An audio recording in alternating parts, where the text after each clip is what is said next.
भारत और ब्रिटेन ने ऐतिहासिक मुक्त व्यापार समझौते पर हस्ताक्षर कर लिए हैं। ऐसे में सवाल उठ रहा है कि समझौते से दोनों देशों को क्या-क्या फायदे होंगे। तो चलिए विस्तार से समझाते हैं कि बड़ी बातें इसको लेकर क्या सामने आई हैं।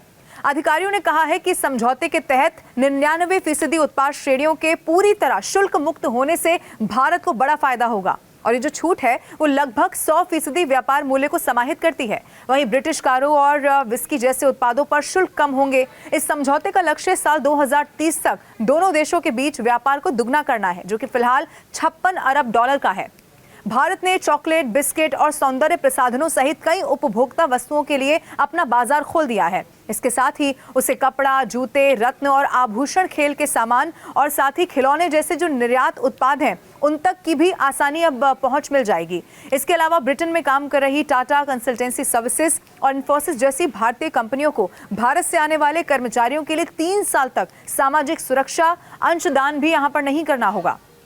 मैं आपको ये भी बता दूं, इस समझौते को आधिकारिक तौर पर व्यापक आर्थिक और व्यापार समझौता यानी कि CETA का नाम दिया गया है। इसे 3 साल तक चली बातचीत के बाद अंतिम रूप दिया गया है। वाणिज्य और उद्योग मंत्री पीयूष गोयल और ब्रिटेन के व्यापार मंत्री ने समझौते पर हस्ताक्षर किए और इस मौके पर प्रधानमंत्री नरेंद्र मोदी और ब्रिटेन के प्रधानमंत्री केयर स्टारमर भी मौजूद रहे।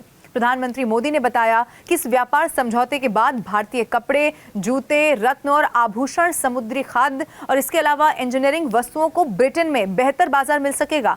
उन्होंने कहा कि ये समझौता भारत के युवाओं, किसानों, मछुआरों और सूक्ष्म, लघु और मझोले उद्यम क्षेत्र के लिए विशेष रूप से लाभकारी साबित होगा। दूसरी तरफ ब्रिटेन में बने चिकित्सा उपकरण और विमानिकी उपकरण जैसे उत्पाद भारत के लोगों और उद्योगों तक किफायती और आकर्षण कीमत पर पहुंच सकेंगे।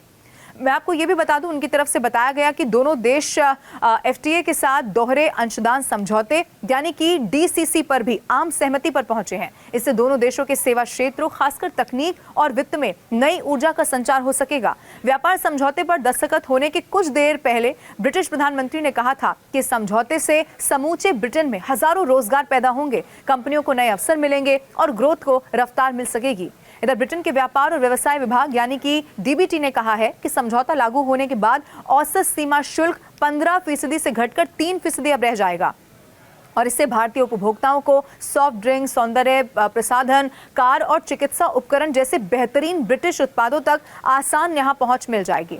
DBT के मुताबिक विस्की उत्पादकों को शुल्क में आधी कटौती से लाभ होगा, जिसे तत्काल 150% से घटाकर 75% कर दिया जाएगा। अगले 10 सालों में इसे और भी घटाकर 40% पर लाया जाएगा। भारत से ब्रिटेन को होने वाले लगभग आधे निर्यात पर शुल्क समाप्त हो जाएगा, जिसमें कपड़ा और जूते के साथ साथ आम और अंगूर जैसे कृषि उत्पाद भी शामिल बताए जा रहे हैं।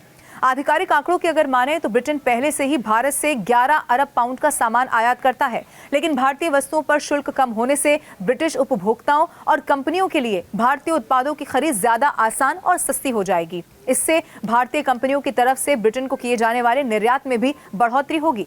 व्यापक आर्थिक और व्यापार समझौते के विश्लेषण से ये मालूम होता है कि लंबे वक्त में ब्रिटेन की GDP में सालाना 4.8 अरब पाउंड की बढ़ोतरी होगी, जिसका फायदा ब्रिटेन के हर क्षेत्र को होगा। मैन्युफैक्चरिंग क्षेत्र को खास लाभ होगा, जिसमें विमानिकी कलपुर्जों पर शुल्क 11% से घटाकर 0, जबकि वाहन पर 110% से घटाकर 10% हो जाएगा।